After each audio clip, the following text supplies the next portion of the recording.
So in the first video, we came to the conclusion that the new moon is a distinct, set-apart time that is neither a Sabbath, a physical Sabbath, nor a physical work day. So it has to be carved out separately. Go see video 1 to see why I've come to that conclusion. That being the case, then the only place I can find to turn to that would give me a clue as to how to do this is the Book of Enoch. That is the only place where the monthly cycle is described in detail. So here's what I'm understanding. According to Enoch, there are months that are 29 days long and months that are 30 days long.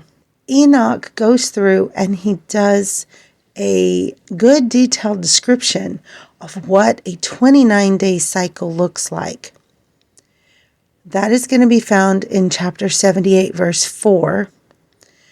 And the fact that it's 29 or 30 days is found in 77, verse 15. This is the R.H. Charles version. And let's go ahead and look at the description that he gives us. So starting in verse 77:15, it says, in 3 months she, talking about the moon, 30 days. And at her time, when she makes 3 months of 29 days each, in which she accomplishes her waning in the first period of time. So on the months when she has 29 days, she accomplishes her waning in the first period of time. Let's figure this out.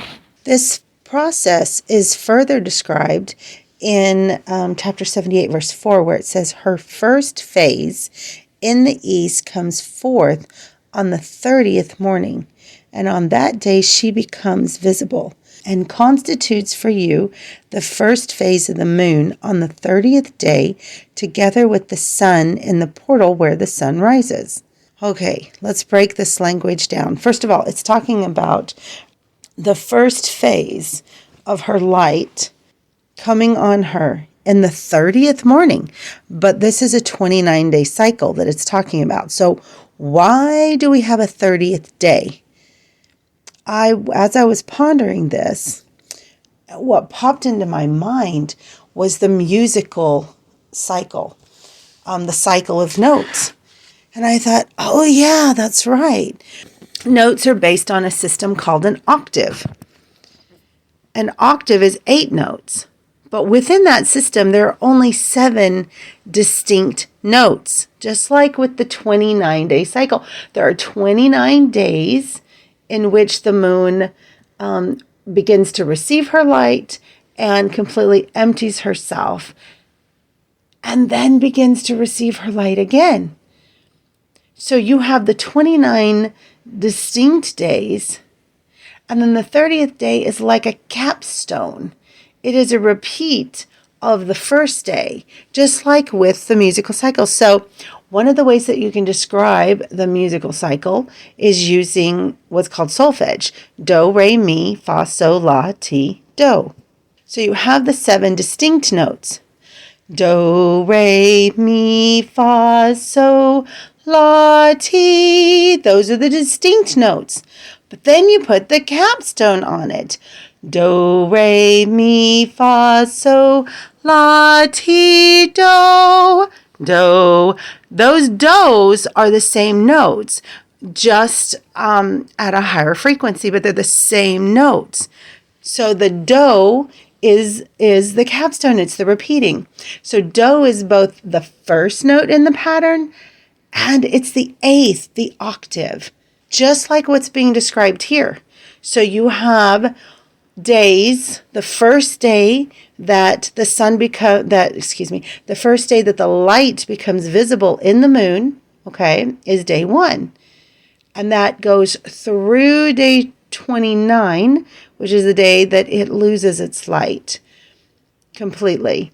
And then day 30 is the first day of the next cycle. It's the day when enough light has come into the moon that it becomes visible during that day. And it even says that in the scripture.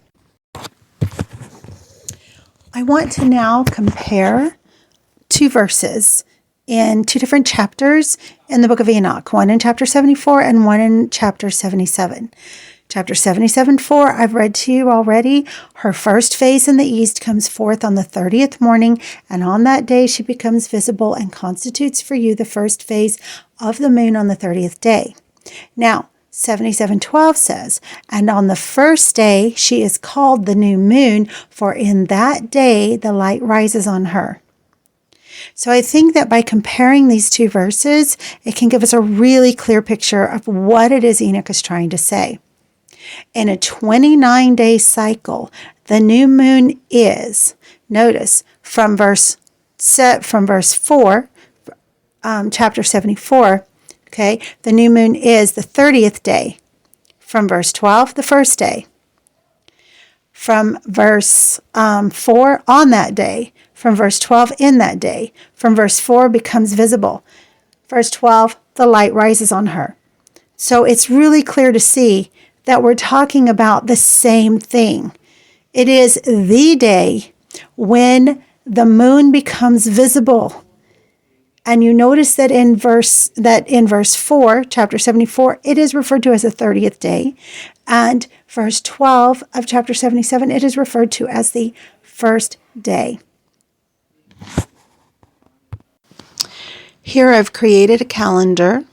On the calendar, the very first day is marked as new moon. And then we're going to proceed for 29 days, for a 29-day cycle. So after the new moon, we're going to count 6 working days. So that's going to be the 2nd, 3rd, 4th, 5th, 6th, and 7th day of the lunar cycle. The 8th day is your first Sabbath, because we are commanded to work 6 days and then rest on the 7th because it is a Sabbath. Then we're going to count 6 days and have a Sabbath on the 15th, 6 days and have a Sabbath on the 22nd, 6 days and have a Sabbath on the 29th. Now, isn't that amazing how well that all lines up? So a 29 cycle gives you exactly 4 Sabbaths in one lunar cycle. Then we need to add the capstone, or the beginning of the next cycle. Because following the instructions that we get from Enoch, I'm going to read to you Enoch chapter 77, verse 12. And on the first day, and then I added in parentheses the 30th, going with the description that we got from chapter 78, verse 4. And on the first or 30th day, she is called the new moon, for in that day the light rises upon her.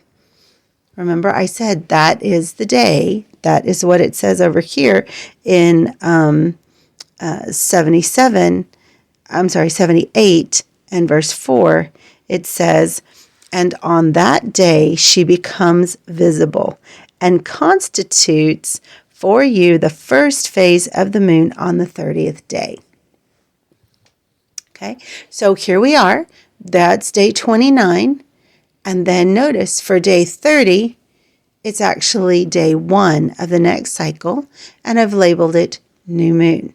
So that is your new moon day that is distinct and set apart. It is not a work day. Now let's look at what I understand to be the 30-day cycle. We already completed the 29-day cycle.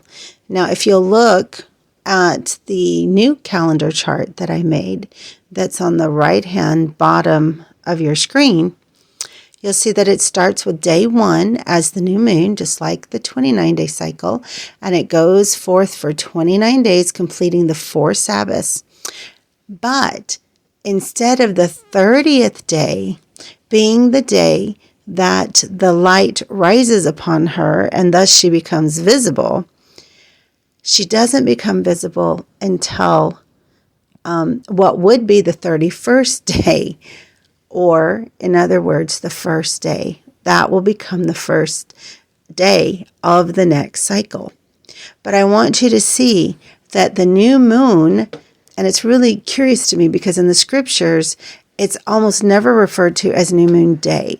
There is one location, and I would encourage you to look that up. And it is not just the day. It's not the word yom by itself. It's ubayom.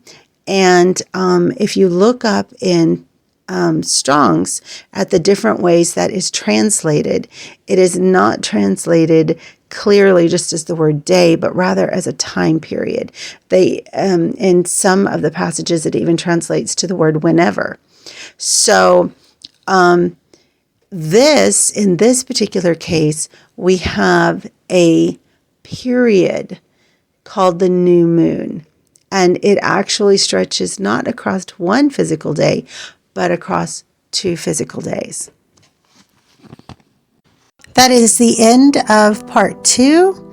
In part 3, we're actually going to apply this to the current calendar, this year's calendar, and we're also going to go into stellarium to see what it looks like in real, well, as close to real life as we can get in stellarium, to see what it is Enoch was describing.